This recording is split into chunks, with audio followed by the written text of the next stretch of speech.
ధైర్యం తెస్తారా? మీరు మాహిష్మతి సింహాసనాన్ని అధిష్ఠించాలి, అదే నా కోరిక. రైట్. తమిళనాడు రాజకీయాల్లో తుఫాన్ ఎగసి పడుతోంది. ఆ తుఫాన్ పేరు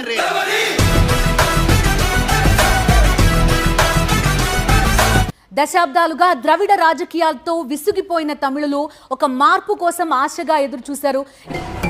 అధికారం మారితే తప్ప ఈ ఊరు బాగుపడదు. ఇప్పుడు వారి ఆకాంక్షలకు తగ్గట్టుగానే దూసుకొచ్చాడు విజయ్. వెండి తెరపై హీరోగా కోట్ల హృదయాల్ని గెలుచుకున్నారు విజయ్. ఇప్పుడు రాజకీయాల్లో కూడా తనదైన ముద్ర వేయగలిగారు. మనం ఎవరన్నది ముఖ్యం కాదు, మనం ఏం చెయ్యగలం అన్నదే ముఖ్యం. ఎంజీఆర్ తర్వాత పార్టీ పెట్టి ఫస్ట్ ఎలక్షన్ లోనే విక్టరీ విజిల్ మోగించాడు విజయ్. యువతలో ఉత్సాహం నింపుతూ మార్పు కోసం ఆరాటపడే ప్రతి ఒక్కరిని తన వెంట తీసుకెళ్లారు. నాతో వచ్చేదెవరు? విజయ్ పార్టీ విజయం కేవలం ఒక గెలుపు కాదు, తమిళనాడు రాజకీయాల్లోనే ఒక కొత్త అధ్యాయం. అద్భుతం జరిగేటప్పుడు ఎవరూ గుర్తించలేరు, జరిగిన తర్వాత ఎవరు గుర్తించాల్సిన అవసరం లేదు. తమిళనాడులో సూపర్ హిట్ అయిన విజయ్ టీవీకే పార్టీ 1,28,00,000 ఓట్లతో అగ్రస్థానంలో నిలిచింది. ఇదంతా ఎవరి వల్ల? రాజప్ప వల్ల.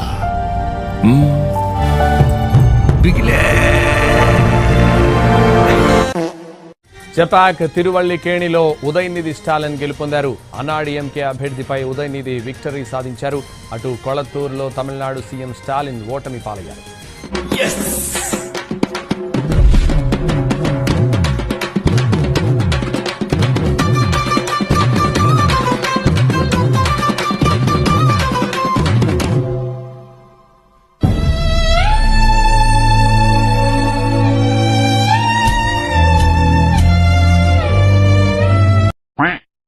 డీఎంకే అధినేత సీఎం స్టాలిన్ ఓటమి పాలయ్యారు. కొళత్తూరులో టీవీకే అభ్యర్థి చేతిలో పరాజయం పాలయ్యారు.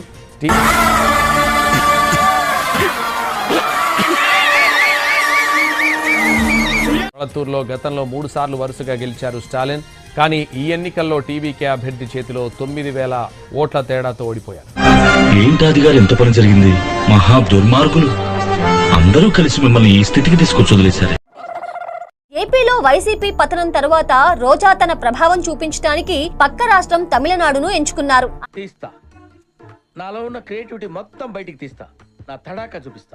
అయితే అక్కడ ఆమె అడుగుపెట్టి ఎక్కడైతే ప్రచారం చేశారో అక్కడ డీఎంకే తుడిచిపెట్టుకుపోవటంతో నెటిజన్లు ఆమెపై ఐరన్ లెగ్ ముద్రను మరోసారి బలంగా వేస్తున్నారు. లెగ్ ఐరన్ లెగ్ మందేనప్పాదం కదా,